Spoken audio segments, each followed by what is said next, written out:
राजकोट किल्ल्यावरती काल राणे आणि ठाकरे समर्थक एकमेकांना भिडले होते। त्या राजकोट किल्ल्यावरती या दोन गटामध्ये रणकंदान पाहायला मिळालं होतं आणि या घटनेनंतर आता राजकोट किल्ल्यावरच्या या साऱ्या प्रकरणी मालवण पोलिसांनी त्याची दखल घेतलेली आहे आणि मालवण पोलिसांनी या प्रकरणी गुन्हे दाखल करायला सुरुवात केलेली आहे।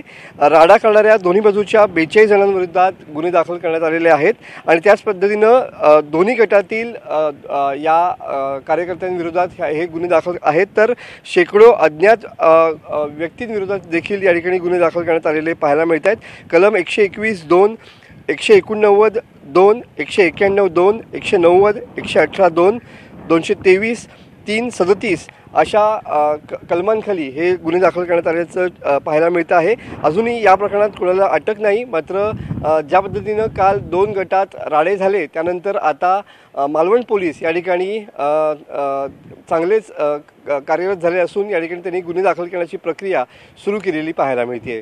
कॅमेरामन अनिकेत होलमसह मी मनोज डेले, TV9 मराठी, सिंधुदुर्ग।